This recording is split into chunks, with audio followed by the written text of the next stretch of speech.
রাইহান রাফি এই নামটাই আজকে বুঝিয়ে দিল যে সে কত বড় মাপের একজন ডিরেক্টর।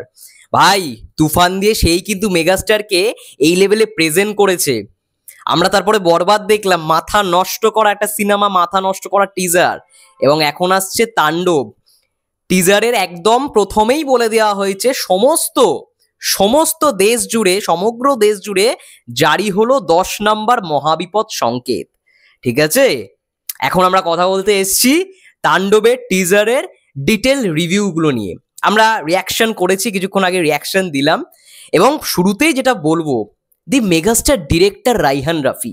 রাইহান রাফি আজ থেকে মেগাস্টার ডিরেক্টর। ভাই, মেগাস্টারকে কিরকম ভাবে প্রেজেন্ট করেছে দেখো, কিরকম লেভেলের। ভাই, এতদিন আমরা ওই যে অরাটা দেখেছি, এবার অভিনেতা শাকিব খান, মানে দরদে আমরা অভিনেতা শাকিব খানকে দেখেছিলাম। ঠিক আছে, সেই অভিনেতার পর্যায়টা আরো যে কত মানে ভেতরে যেতে পারে, আরো যে কত বড় হতে পারে, সেটা একদম রাইহান রাফি বের করে এনেছে, একেবারে বের করে এনেছে বরবাদ দেখার পরে। কেন বুঝেছো তো, যে প্রথম দিন রাইহান রাফি প্রথম দিন বরবাদ দেখতে গেছিল, মেহেদী হাসান হৃদয় ভাইয়াকে জড়িয়ে ধরলো, তারপরে বরবাদ দেখলো। কারণ ওই বরবাদ দেখে কি কি কারেকশন করা দরকার সে সেই মুহূর্তেই করে ফেলেছে সিনেমা দেখতে দেখতে। ভাই, ভিশনটা কি, বাংলাদেশে শুটিং হয়েছে দেখে মনে হচ্ছে বাংলাদেশ নয়। কালার গ্রেডিং দেখো, সিনেমাটোগ্রাফি দেখো, এবং ডায়লগটা যেরকম ভাবে চলছে, তার সঙ্গে তাণ্ডবের টাইটেল ট্র্যাক, তাণ্ডবের যে গানটা ব্যাকড্রপে বাজছে, বস তাণ্ডব, না না না না না না না না না না না না না না না তাণ্ডব, এইরকম যে বিটে বিটে গান আমি সত্যি আশা করি। মানে তুফানের কোথাও গিয়ে যেরকম ট্রেলার কাট হয়েছিল, সেই ট্রেলার কাটটাই কোথাও গিয়ে আমরা তাণ্ডবে, এই ট্রেলার বলছি সরি, টিজার কাট যেটা হয়েছিল তুফানি টিজ, সেটা আমরা দেখলাম তাণ্ডব ফোর স্টেট এই ফোরকাস্টে। ঠিক আছে, একটা মহাপ্রলয় ভাই, পুরো আগুনের গোলা। টিজার তো নয়, পুরোপুরি আগুনের গোলা। যাই হোক, একটু ডিটেলে আলোচনা করা যাক টিজারটাকে নিয়ে। ফোরকাস্ট, ডায়লগটা শুনি, শোনো।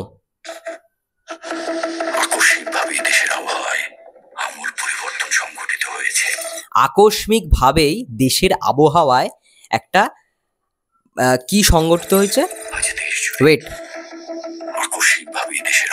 আবহাওয়ায় আমূল পরিবর্তন সংগঠিত হয়েছে আজকে দেশ জুড়ে। ভয়াবহ দুর্যোগের সম্ভাবনা রয়েছে। দেশের সমস্ত পুলিশ স্টেশনকে 10 নম্বর বিপদ সংকেত দেখাতে বলা হয়েছে। কেন কেন এরকম আবহাওয়ার কেন পরিবর্তন? কারণ দেশ জুড়ে একটা সংগ্রাম করবে। এই যে মেগাস্টারের যে ক্যারেক্টার এবং তার টিম, আমরা দেখতে পাচ্ছি এরকম ভাবে মেগাস্টার হাত দুলিয়ে নাচছে। ওদের টিম এমনই কিছু করছে, এমন একটা সাইবার জনিত একটা মানে কাজের সঙ্গে জড়িত, যারা হয়তো বড় বড় পলিটিশিয়ান মাথাদের ধ্বংস করছে। জানো, এইরকম স্টোরিলাইনের গল্প আমরা দেখেছি, বাট এইখানে অনেক কিছু ডিফারেন্ট থাকতে চলেছে।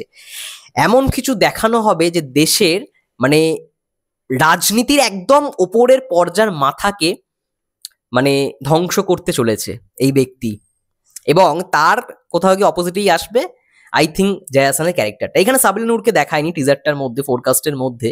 আমার মনে হয় সাবিলা নূরের ক্যারেক্টারটা কিছু হবে, যার জন্য মেগাস্টারের এরকম আমূল পরিবর্তন আসবে। ভাই, কি অভিনয়! যাই হোক, আরেকটু দেখে নি। অস্বাভাবিক রকম ভয়ঙ্কর সমগ্র দেশবাসীকে দাঁড়িয়ে আজ যে যেখানে অবস্থান করছে সেখানেই অবস্থান করতে। ওফ, ভয়েস ওভারটা দারুণ। যিনি আর কি ভয়েস ওভার দিয়েছে, এইখানে একটাই সমস্যা, ক্রেডিট দেয় না। ভাই, ক্রেডিট কেন দেয় না বুঝতে পারি না। ভয়েস ওভারটা মারাত্মক, যেরকম আমরা তুফানে দেখেছিলাম। তুফানে মেগাস্টার নিজে ভয়েস ওভার দিয়েছিল টিজারটা, ঠিক আছে, কিন্তু এইখানে অন্য একজন মানে ভয়েস ওভার দিচ্ছে। দারুণ, আমার দারুণ লাগছে ব্যাপারটা। ও, এই যে এই জিনিসটা মানে মেগাস্টার এই মানে মাংকির একটা ইয়ে পরে, মাস্ক পরে দাঁড়ালো, পেছন দিক থেকে বন্দুকগুলো তুলো, শটটা দেখো, এবং তখনই স্ক্রিনে নাম আসছে ফ্রম দ্য ডিরেক্টর অফ সুড়ঙ্গ তুফান। ভাই, পরাণ কেন দিল না? পরাণটা তো দেওয়া উচিত ছিল, দিয়ে রাইহান রাফি দিল। পরাণ তার ফার্স্ট মানে ফার্স্ট বলবো না, পোড়ামন টু ফার্স্ট ছিল। পরাণ তো ভাই বিগেস্ট ব্লকবাস্টার। সুড়ঙ্গ আর তুফান দিল, তাহলে কি সুড়ঙ্গর সঙ্গে কি তাহলে ক্রস ওভার? তুফান দিল, বাট পরাণের নাম নেই। বন্ধুরা, কি হতে পারে এটা দিয়ে? কিন্তু মানে ক্রস ওভার হতে যাচ্ছে, ইউনিভার্স শুরু করছে রায়হান রাফি। সুড়ঙ্গ আর তুফানের নাম দিল, আর টিজারটায় প্রত্যেকটা ছাপে দেখো তুফানের একটা কানেকশন তুমি পাবে।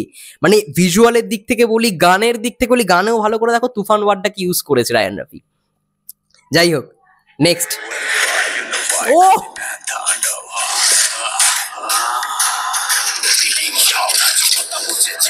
একটা দারুণ, ও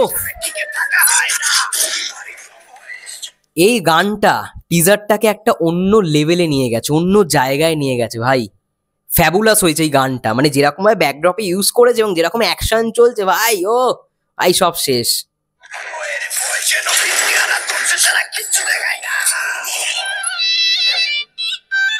এই যে এবার মাস্কটা খুললো, ও মেগাস্টার কি লাগছে।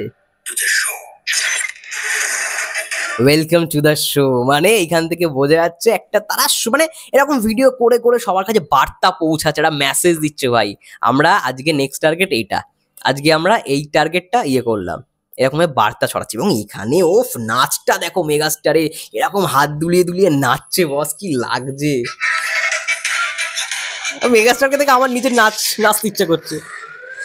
ভালো ভালো ভালো ভালো অ্যাকশন রয়েছে, সুনীল রড্রিগেজ ভাই অ্যাকশন করেছে, অ্যাকশন থাকবে না এখানেও, গান শট যদিও বা রয়েছে, না হ্যান্ড টু হ্যান্ড কতটা ইম্পর্টেন্ট হবে আই থিঙ্ক ওটা ট্রেলারে দেখাবে, সব যদি টিজারই দেখি দেয় তাহলে আর কি হয়।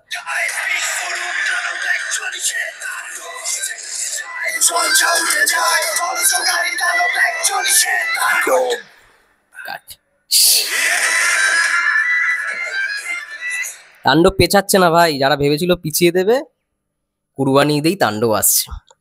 তো একটা পারফেক্ট, আমি যদি বলি পারফেক্ট টিজার কাট হয়েছে তাণ্ডবের মধ্যে। তাণ্ডবের মধ্যে ভালো ভিজুয়াল হয়েছে এই ফোরকাস্টটার মধ্যে। এবার ফোরকাস্ট মানে অনেকে জিজ্ঞেস করছিল, ফোরকাস্ট মানে হচ্ছে একটা পূর্বাভাস। তাণ্ডব ঝড়ের নাম, ঝড়ের আগে যে পূর্বাভাসটা, এটা হচ্ছে এই টিজার। তাণ্ডবের ফোরকাস্টটা হচ্ছে এই টিজারটা, যাতে বুঝুক যে হ্যাঁ সত্যি বাংলাদেশে এবার তাণ্ডব আসছে। ভাই প্রমোশনটাও দারুণভাবে করেছে তারা, টিজারটাকে ড্রপ করেছেও ভালো রকম ভাবে। এবং আরো একটা বিষয়, লুক অ্যান্ড ফিল, মেগাস্টারকে কোন লেভেলে, মানে কি বলবো, মানে অভিনয়টা কিভাবে বার করে নিয়েছে রায়ান রাফি, শুধু ভাবো। ওই মুখোশটা খুলে যখন বলছে ওয়েলকাম টু দ্য শো, এই যে ব্যাপারটা, ওফ সেরা। অ্যাকশনও ভালো মানিয়েছে। এবার একটাই বিষয়, এই লুকটা আমরা দেখে ফেলেছি আগে, নতুন কিছু পেলাম না, লুকের মধ্যে থেকে নতুন কিছু পেলাম না, but acting level just brilliant. Raihan Rafi যে কত বড় একজন, আমি বলতেই পারি স্বপ্নবাজ একজন পরিচালক, স্বপ্ন দেখেছিল একটা সময়। তাণ্ডবের গল্পটা কিন্তু অনেক আগেকার গল্প, যখন পোড়ামন্টু যখন ইন্ডাস্ট্রিতে এসেছিল তখন বলেছিল, মানে তখন ভেবেছিল, কিন্তু বাজেটের জন্য করতে পারিনি। তাহলে ভাবো সেই সময়কার গল্প, বরবাদ দেখার পর গল্পের অনেক চেঞ্জেস করেছে। এবং আমি তো ভাই দেখে অবাক, এত সুন্দর ডিওপি, মানে তাসান রহমান, তাসান যাই হোক, তাসিন রহমান আই থিঙ্ক, তুফানেও যে ডিওপি হিসেবে কাজ করেছে, ভাই কি ভিজুয়াল ক্যাপচার করেছে ভাবো ফ্রেমগুলো। আমার এইটাই দেখার ছিল, কিন্তু একটা জিনিসই মিসিং, সাবিলা নূর আর শাকিব খানের ওই ওটা যেহেতু ভাইরাল হয়ে গেছে বলে টিজার আর দেখালো না। যাই হোক ওটা একটু আমার আছে, ওটা নিয়ে একটু আফসোস, যে মানে কেমন দেখতে লাগে, কতটা মানানসই হয়, ওটাই একটু কিন্তু বাকি ভাই টিজার মানে ফোরকাস্টটা ব্যাপক হয়েছে, ব্যাপক। যেমন ভিজুয়াল, যেমন মানে টিজারটাকে, গানটা একটা অন্য লেভেলে নিয়ে চলে গেছে। তুমি যদি গানটা ছাড়া শোনো তাহলে তোমার ভালো লাগবে না, গানটা দিয়ে দেখো, গানটা দিয়ে শোনো। টিজারটাকে একটা মানে বুস্ট আপ দিয়েছে, অক্সিজেন দিয়েছে ভাই এই গানটা ব্যাকড্রপের। আর তার সঙ্গে সঙ্গে মেগাস্টারের মানে হাব ভাব, এক্সপ্রেশন, জায়াসান মানে তাকে চেস করছে বন্দুক নিয়ে, ওটা মানে দেখার মতো হবে, ঠিক আছে। আর মাঙ্কি ক্যাপ, মানে মাঙ্কি মাস্ক, ক্যাপ বলো মাঙ্কি মাস্ক, ওফ যেরকম ভাবে ওটা ইউজ করো, ওটাই আই থিঙ্ক ওদের লোগো, ঠিক আছে, ওই টিমটার। ব্যাপক। আমার তো মানে জায়গাগুলো দেখে ভাল লেগেছে, যে লোকেশনে শ্যুট হয়েছে, ওই কামান ওরকম ভাবে আসছে। তারপরে যারা আর কি যেটাকে বলা হয় না, মানে ওই যেটাকে কি জানো ওটা ভুলে আছে, পুলিশদের আর কি, ওই পুলিশরা আসছে, ঠিক আছে, উদ্ধার করবে, এবং সংবাদ মাধ্যমের কোনো একটা অফিসে অ্যাটাক হবে, ঠিক আছে। আই থিঙ্ক ওটা মেগাস্টার শাকিব খানই থাকবে ওইখানে, এবং ওইখানেই আই থিঙ্ক চেস করবে জায়া হাসানের ক্যারেক্টারটা ওই দৃশ্যটায়। ব্যাপক একটা ভালো ফোরকাস্ট দেখলাম ভাই। রাইহান রাফি নামটা মাথায় রেখো, এটার জন্যই রাইহান রাফি, যা দেখিয়ে দিয়েছে বস, কোনো সন্দেহ নেই। আমি ভেবেছিলাম শ্রীলঙ্কার কোনো পোর্শন যুক্ত থাকবে, শ্রীলঙ্কার কোনো পোর্শন দেখতে পেলাম না, বাট ঠিক আছে, টিজার হিসেবে এটা একটা পারফেক্ট টিজার হয়েছে। জানি না বরবাদকে টেক্কা দিতে পারবে কি পারবেন, এটা বলাটাও উচিত নয়, কিন্তু হ্যাঁ আমি ভালো একটা টিজার পেয়েছি, একটা ভালো টিজার কাট, ভালো মেকিং হয়েছে এটা বুঝতে পারছি, মেগাস্টারকে অন্যরকম ভাবে প্রেজেন্ট করেছে এটা আবারও বুঝতে পারছি। এবং ব্যাকগ্রাউন্ডের গান ভাই সেরা, টপ নচ, মাথা নষ্ট করা গান দিয়েছে, মাথা নষ্ট করা। আমি জানি না এটা আরাফাত মহসিন করেছে কিনা ব্যাকগ্রাউন্ড স্কোর বা ব্যাকগ্রাউন্ড মিউজিকটা, আই থিঙ্ক আমার মনে হচ্ছে তিনিই করেছেন, যেমন তুফানে বরবাদে করেছিল। তোমাদের কি মন্তব্য অবশ্যই কমেন্ট করে জানাও। ততক্ষণের জন্য সবাই ভালো থেকো, সুস্থ থেকো, টেক কেয়ার।